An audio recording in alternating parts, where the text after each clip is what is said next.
Well, hello everyone. I hope you are enjoying the beautiful mountains of West Virginia. I am so sorry that I could not be there with you, but my schedule just did not permit it at this time. I am Misty Phillip, and I am here to talk to you about launching your book with podcasting.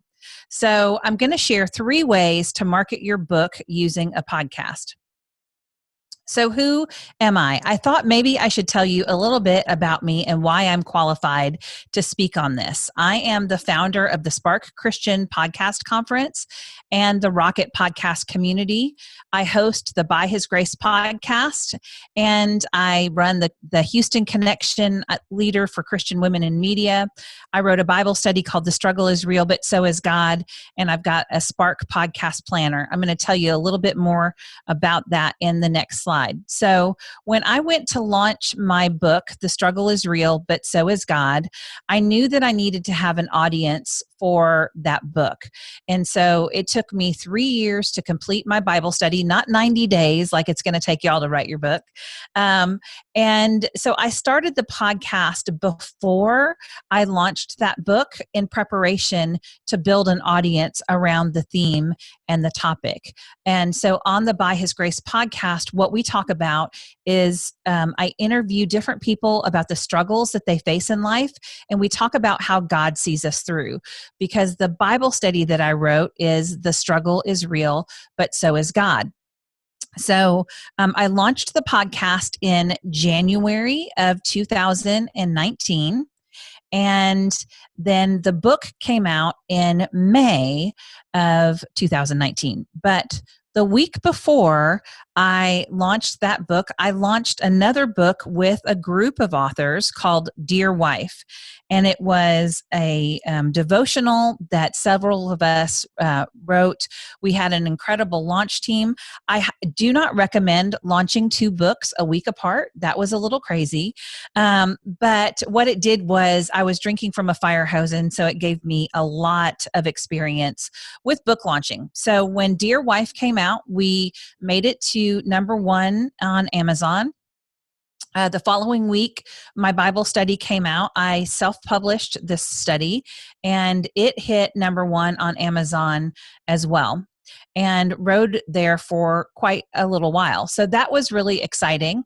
And then fast forward, I started the Spark Christian Podcast Conference because I started to see the impact that my podcast was having around the world with people. And I wanted other people to have that same experience because we can share the gospel and take it to the ends of the earth through podcasting. And fast forward, I knew all of these people were coming to my conference and I wanted to put a resource in their hands. So I created the Spark Podcast Planner, and I launched that without a launch team, but I still managed to hit #1 in its respective category. So in this presentation, I'm going to share 3 ways to market your book using a podcast. So the first one is create a podcast. That's what I did. I created a podcast before my book launch so that I could build an audience around it. Creating a podcast around the topic of your book is a great way to do a couple of things. One, you begin to build brand recognition before your book launches. It helps you to grow your platform and your influence. And it also helps you to make personal connections with your target audience. Podcasting is a very personal medium because people put their earbuds in and they take you with them when they are walking or exercising or picking the kids up from car line or doing the laundry. And so you have your voice is going right into their ears. And so it's a very great way to make a personal connection with your audience. So Joanna Penn of the Creative Pen gives 3 reasons to start a podcast. She says, anyone can do it. Yes, even you. And so I'm here to tell you today that even you can start a podcast. It will expand your author and brand exponentially. And I can wholeheartedly agree with this. Launching my podcast with the launch of my book was the best thing that I ever could have done. And then I fell in love with podcasting once I launched that podcast. And then the third reason she gives is because it's relatively cheap, especially compared to what you're going to pay for an editor for your book or your book cover or all of the PR and marketing. A podcast is an inexpensive way to get your message out to a new audience. So, before you start a podcast, there's several things that you need to consider. And so we're going to spend a little bit of time talking about creating a podcast and things that you should think through.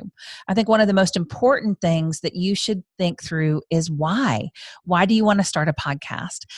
Because it's the why of starting the podcast that when things get difficult, and you might be discouraged, your why keeps you going. So you need to understand why you're doing your podcast. And then what is your podcast going to be about? So if you're launching a podcast to go along with your book, you already know what that's about. But what you need to think about, just like in writing your book, what is that unique angle that your podcast can have? Because there are a million, and yes, I said that right, 1 million podcasts out there. So what can you do that's going to differentiate yourself? Is it a unique topic? Are you going to take it from a different perspective? So these are all things that you should think through before you launch your podcast. And then what are your core values? What do you want to be made known for? What do you want people, when they encounter your podcast, what do you want them to think? How do you want them to feel? What emotion are you trying to invoke in them? And then what do you want to be made known for? These are all really great things to think about. And what I want to share right up front with you is podcasting, as Sharon can attest to, it's hard work. There's a lot that goes into it, and it's a slow growth medium. So it does take time to build that audience. But once you do, you can reach people around the world. So I always tell people when I teach them how to podcast is determine beforehand what is going to be success for you. Are you in it to just spread a message? Are you in it to get a specific number of downloads? If you know what you're trying to get out of it before you get into it, you can measure and track that. So I think that that's really important. Here's a few more questions and things that you need to craft, I think, before you get started. So you need a mission statement, and that is just your short statement that identifies your why. You know, we all need to know our why. And then what is your podcast about? Like I talked about earlier, what's your unique selling proposition? If you are authors, and you've written a book proposal, then you know all about that. You've got to know what need your book, the felt need that it reaches in the world. And with podcasting, it's the same thing. And then I mentioned the core values and the metrics are just an important thing to consider beforehand. Now, then there's some other things you got to think about. So what kind of show? You want to start a podcast? What kind of show do you want? Is it going to be a monologue? Is it just going to be you sharing wisdom? Is it, are you going to have a solo show where you just share your message, that you tell parts of your book? Or are you a storyteller? Do you want to share different stories on your podcast? Would you like to do it with a co-host?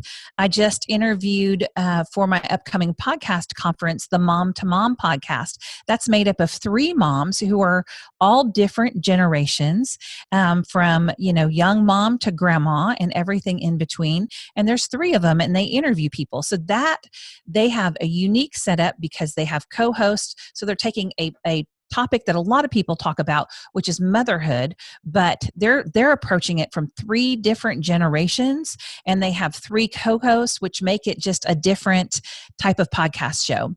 So then think about, do you want to have interviews? Who would you interview? Come up with a dream guest list. Like, if I could interview anybody, it would be this person? Will it be audio only? Another thing that's really popular right now is people are using the audio form of podcasting, but they're also using video. So are you going to do audio and video, or are you going to do a combination? Will you do a live podcast somewhere? That's like taking your book and going to share it at a live event. It's a similar thing where you take your podcast show and you take that on the road. So those are all things to consider. I always like to begin with the end in mind. Like, what is your ultimate goal? And then you can work backwards from there. So another consideration is, how long will your podcast be? Is it going to be a short 5 to 10 minute podcast? Lisa Whittle has a podcast, Jesus Over Everything, that she launched before her book, Jesus Over Everything, came out. And she does short daily podcast. Is it going to be a 15 to 30 minute show, 30 to 60, or longer form content? So a lot of storytelling podcasts tend to be longer or more highly produced episodes. For me and my podcast, I decided to stick in that 15 to 30 minute window. I usually average about 25 minutes, 25 to 30, because my audience, I'm reaching busy women. And so I know that they need something that's going to be a car ride, a walk length, and they appreciate getting wisdom and those nuggets. We jump right in and jump right out, so we don't just ramble, and they like that. So I think knowing your target audience and who you're trying to reach goes into how long your podcast would be. So then you have to think about, well, now how often am I going to release it? Because I think this is one of the most critical things that you need to decide ahead of time, because once you launch your podcast, you have to be consistent, because people come to expect you. If you do a daily show, they're expecting you to show up every day. If you are doing, an episode once a week, it's almost like they start to make an appointment with you and they look forward to it. Now, that doesn't mean that you can't ever break away from that. I actually just let my audience know. But when I launched my podcast in January of 2019, I went all the way till the middle of the middle of November.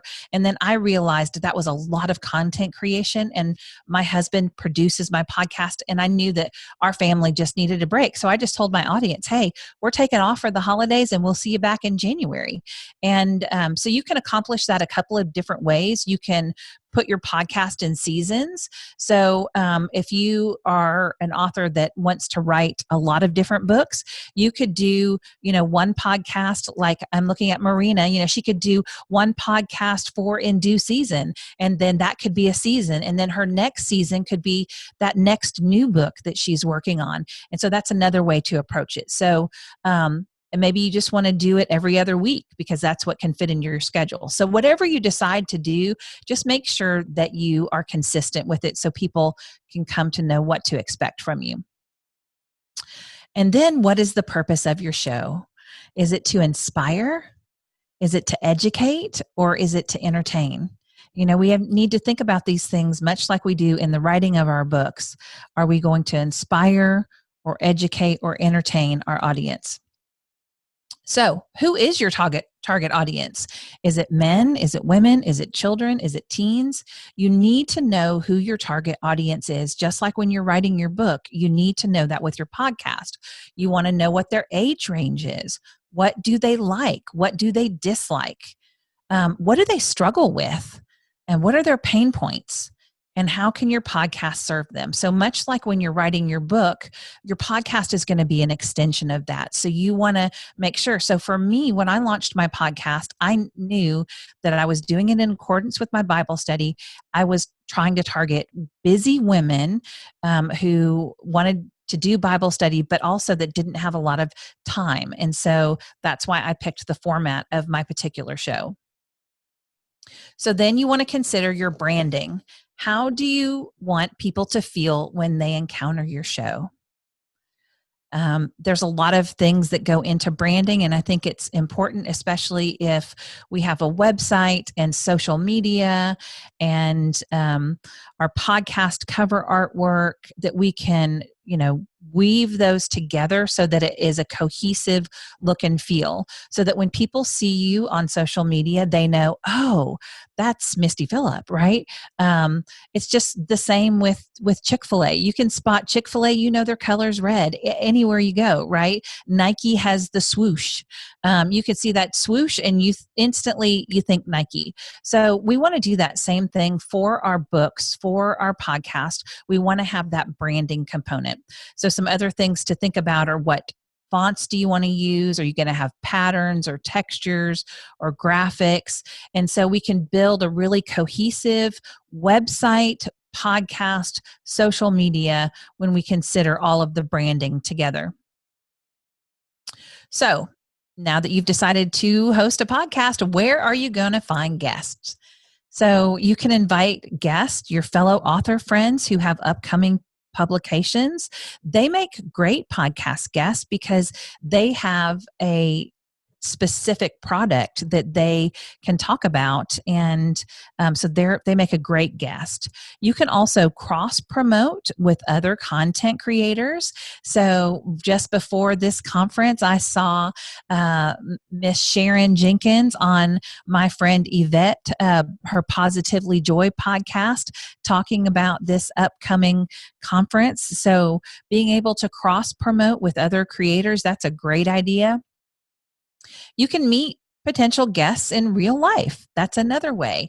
Like the way I met Marina is I had a mutual friend and I said, can you introduce me? And so she introduced us, and then we've become friends, and then you can support one another. So that's another great way to do it, is people in real life. And then you can connect with guests in online communities. So if you are an author and you have a book around a particular topic, for example, this is the book that I wrote with the wives, the Dear Wife group. So any groups that had to do with marriage, any groups that had to be with a wife, any mom groups, those were the groups that I tried to get involved in before that book came out, so that I was reaching my target audience. And then reach out via email and social media.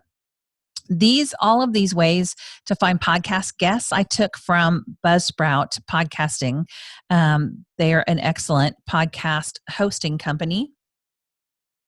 So you can ask guests for referrals. I always ask my guest at the end of the show, who else should I talk to? Allow your guest to request to be on your show. I'm at the point with my podcast show that it's by invitation only, because I get pitched by so many people, and I do a weekly show, and there's only 52 weeks in a year. And I don't even podcast the whole year. So I probably have about 40 some slots to fill every year, and they fill up very fast. You can use a matchmaking service. You can ask your audience for guest ideas. That's a great way to pull your people on social media and get them involved in the process. Say, hey, who would you like to see on my show? You can also connect with offline experts, and all of these ways are great ways to find podcast guests. So now we come to the next part. If you say, okay, I'm writing a book, I'm an author, starting a podcast is not on my agenda. How can I use podcasting to still get my message of my book out? So I am a huge fan of a book launch team that builds a lot of momentum going into the launch of your book. It gets people talking about your book ahead of time. But as you all know, book launching is a marathon, not a sprint. So that launch team can help you with that sprint portion. But then once you launch, how do you continue to find new ways to get your message out? Because you can post about it on social media, but unless you're increasing the number of people in your social media, you're just talking to the same people all the time. So how do you expand that? So being a guest on podcast is a great way to do that. So let me take a drink real quick. Podcast guesting increases your influence and your ability to build a platform because you are perceived as an expert on the topic. This is a great way for you to borrow platform from other authors, from other podcasters. It's a great way to reach your target audience. So let's say, I'm going to go back to the example with this book about marriage. So you can make a list of all of the marriage podcasts, find out who are the people in the podcasting space that are talking about marriage. You could also, because this has to do with being a wife, a lot of wives are moms. So you could also look at mom podcasts, and you can make a list that way of people that you want to connect with. But here is my advice. If you want to be a podcast guest, you need to plan ahead. Podcast interviews, much like blog posts, you can do when you're writing your book. You can write those posts ahead of time. You can also begin to start talking about your book ahead of time. So for me, my show is booked several months in advance. And so if you came to me and said, hey, Misty, I'd love to be on your show, I would say, well, next year we could talk about it. But if you want me to talk about your book now, then you needed to come to me a couple of months ago. And then I want to reiterate the fact that just because you approach a podcast host about your book, it does not mean that they will have you on their show, just because they have their content, like I said, planned months in advance. And so it may not be the right fit because they may have just interviewed someone with a similar topic. It may not fit their audience. So we're going to talk a little bit about more of that in upcoming slides. So like I said, make a potential list of podcasts that you want to be a guest on, and then do your research. And I cannot tell you how important it is for you to do your research, because I get pitched by people all the time, like multiple pitches a week. And if I got one the other day that said, hello, sir. And I was like, well, obviously they've not researched my podcast. They don't know who I am. And there's nothing, that'll just make me delete the email. I won't even read the rest of it. If you don't know who I am, what my show is about, the people that I serve. And so a way that you can do that is listen to their podcast. Then become friends with them on social media. And so you warm that up before you pitch them cold. Understand what the purpose of their show is, who their target audience is, and how you can best serve them. So let's talk about this for a minute. If you want to be a podcast guest, you have to know what problem your book solves, right? So you need to know what your book will do for people. And then you want to let the podcast host know, my book can serve your audience in these ways. My book will help strengthen their marriage. My book will help them be a better wife. My book will help them, whatever your book will help them. And then you will know how you can serve their show. So if you are a podcast guest, be a good guest. The number one job of a podcast guest is to serve your host and their audience. So you need to come to your interview prepared and provide and serve their audience in the best way possible.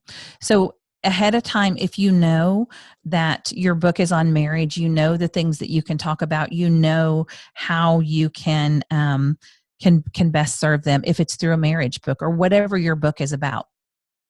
So as a guest, you are there to serve both your host and your audience. So always be kind and gracious and be a good guest. Something that you can do that will put you a step above: reviews are vital for podcasters for social proof.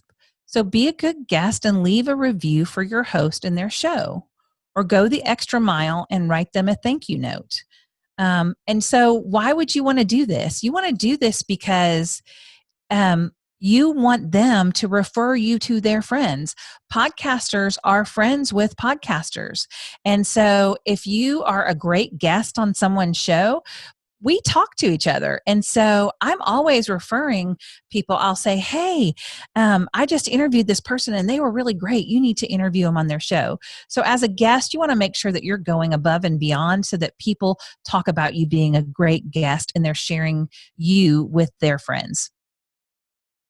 So another way that you can do this, if you don't want to pitch people yourself, if you don't want to go in that direction, you can always use a PR firm that specializes in podcast interviews. There are several individuals out there that do this and do it very well.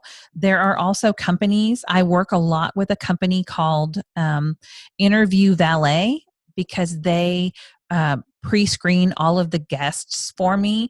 Then they send me a one sheet with the talking points and all of the information, so I can very quickly see if they fit for my audience. And so that is something that you can do to help get your book out there as well. So, getting booked as a guest. How do I do that? I want to be a guest. How do I do that? Like I said earlier, make friends with podcasters. Podcasters that you are friends with are more likely to have you on their show because they know you. They know that you're going to be a quality speaker. They know that you're going to have a product that is going to help their audience. You're going to fill that need. It's much better to come at it from a way of friendship and making friends with people than just sending out a cold pitch, because I get cold pitched all the time. And so with those people, I'm not really as invested unless it's a topic that I think would really, really serve my audience, or a well-known person that I think would really impact my audience. So I cannot emphasize this enough. Do your research. One time I was pitched from on my blog from a company in the UK about trash disposal. I'm like, obviously you don't read my blog because I don't live in the UK and I'm not going to talk about trash. So, do your research, do your homework, and then you can create a media kit or a one sheet that you can send out, much like you would for your book. Or if you have one for speaking, you can do the same thing for podcast when you want to pitch them. It also gives a PR firm that you're working with all of your credentials, who you are, why you can speak to the subject, and it sets you up as an expert. So what do you need on your media kit? I'm sure y'all know this, but just in case you don't, just some basic information, your bio. Who are you? Why can you speak to this topic? All of your contact information, your name, your address, your email, the professional organizations that you're a part of, your website, your social media, your Q&A. So if you can go ahead and have some questions, a lot of podcasters like you to have some pre-written questions that they can just plug and play into their show and ask you ahead of time. Some things to keep in mind with your press release: have a catchy headline with a short synopsis. Make sure you have all of your details, your cover image, and your book details. So those are all things that are going to make it easy for the podcast host to know who you are, what your book is about. Make sure you put a cover of your book and then also your photo too. So those are just some basic things that you can throw in your media kit. For me, I have my media kit is all online. So anybody that goes to my website, you can go to mistyphillip.com and you can go to my media page. And there I have all of the podcasts that I've been interviewed on. I have my television appearances there. I also have my bio and a picture. And so it just makes it super easy for people to get my information. If I'm going to be a guest on their show, they can go and grab my headshot, grab my bio. They can also listen to the other interviews that I've done, because as a podcaster, you want to differentiate yourself from what everybody else is saying. So it gives them the ability to go and listen to some of the other shows I've been on and then maybe take it in another angle. So you want to have your sell sheet that you can send to them. There again, similar information, your title, the author, the genre, the price, the number of pages, the ISBN number, the publication date, and then who is that going to go to? Share any reviews that you have, any testimonials, where that is going in terms of retailers, the territory it will be sold, and then thumbnails of your book and any other photos or collateral that you have that you can share will be helpful. So the first way for us to market our book was by creating a podcast. The second way was to be a guest on a podcast. And the third way is podcast ads. So let's say you don't want to start a show. You don't even want to be a guest on a show because you don't even like to talk to people. You just want to write. Then podcast ads are a great way for you to get the message of your book out there. And you can do that in a couple of different ways. So the way podcast ads work is they work in a CPM model, which is a cost per thousand. It also is a cost per milli, and that's the price of the advertising. So the podcast host typically reads the ad for your book, and then for every 1,000 listeners on that episode, you pay by the 1,000. And there are some standard rates that you can pay, and we're going to look at those in the next slide. So there are 3 different types of ads in podcasting. You have the pre-roll ad, the mid-roll ad, and then the post-roll ad. So the pre-roll ad is at the beginning of the podcast episode. It typically runs for about 15 seconds. And the placement and timing of the pre-roll is less obtrusive to the overall episode because you're not stopping in the middle of the episode like the mid-roll ads are. The industry standard CPM rate for a pre-roll ad is $18. So that's $18 per 1,000 listens. And if you think about this, for to get your book or your message in front of an audience for 1,000 people that is your target market for $18, that's pretty good. And the larger the podcast that you can create an ad with, the better, because they'll have more listeners. So most people that do ads like the mid-roll ad because people can fast forward through the beginning and they can skip the end. So that is the most expensive space to purchase an ad. These mid-roll ads are typically 60 seconds long, and they run in the smack dab middle of the episode. And they are typically either read by a host with a script to promote a product or share a personal testimony. You can have you could create the ad and then put it in there, but most people like the host to say, hey, I've been reading this book and I love this book. And so I think that it would help everyone in their marriage, or whatever it is that they say. That's going to go a lot further than if they just say, this is the Yeti cup, and the Yeti cup is very useful and you can drink from it. You see what the difference is, having the host endorse it like, this is my Yeti cup, I love it, you need one too.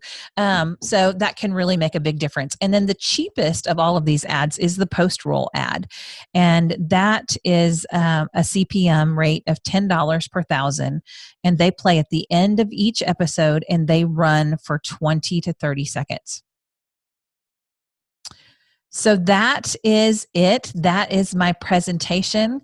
I am hosting the Spark Now Summit in the upcoming weeks. If you'd like to know more about podcasting, if you'd like to connect with podcasters, I would love to have you there. And just for the people who are in attendance to this conference, I have created a 20% off code. So anyone that is watching this virtually or is attending, if you'd like to attend the Spark Now Summit, you put in the code Spark Now 20 and it'll give you 20% off. So that is all I had to share, but I am excited about taking your questions.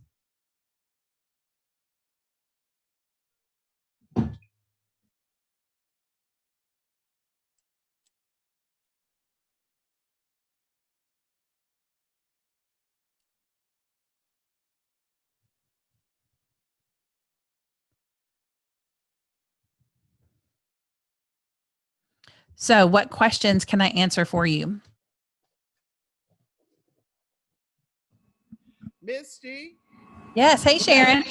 They want to know your website.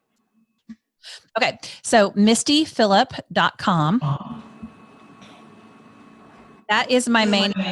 That's where my books and my podcast, and I've got free resources there. That's kind of the hub of Misty Phillip. And then from there, there are links to the Spark Podcast Conference and the Rocket Podcast Community. Any questions, ladies? Okay, we have a question.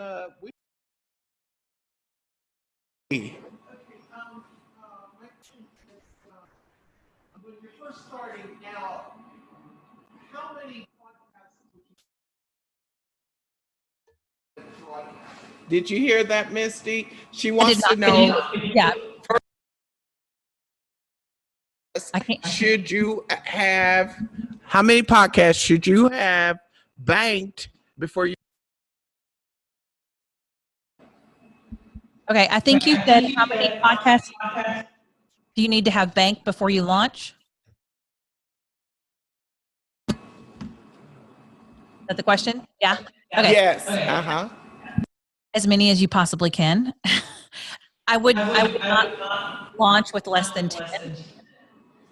And that is because once you start promoting the podcast, you want to have that bank already done, because you not only you have to produce your podcast, you have to do the interview. If you're doing an interview, you've got to produce it, and then you have to promote it. So the more episodes that you do ahead of time, the better off you are.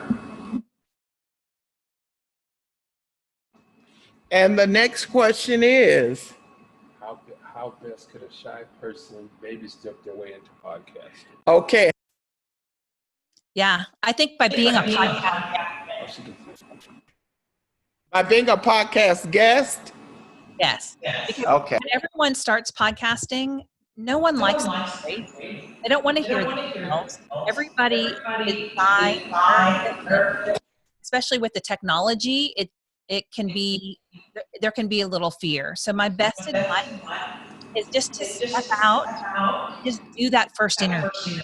And once you get that first interview, then the next one is easier. And then the next one is easier. And then you just might find you love podcasting and you want to start your own show. Love it. Another question. What is the best microphone that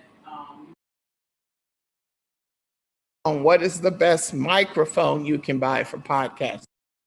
Yeah, so I am a huge fan of my microphone. It's a Pod Rode mic.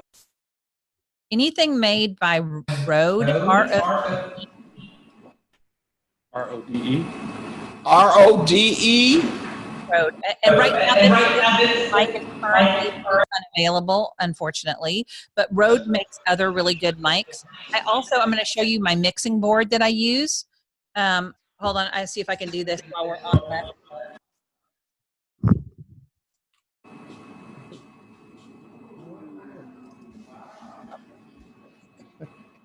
Could y'all see that okay? Yeah. Yes. The really cool thing about Rodecaster Pro is it makes me sound amazing. So here's my podcast music. It's right at the beginning of my show. I just hit this button.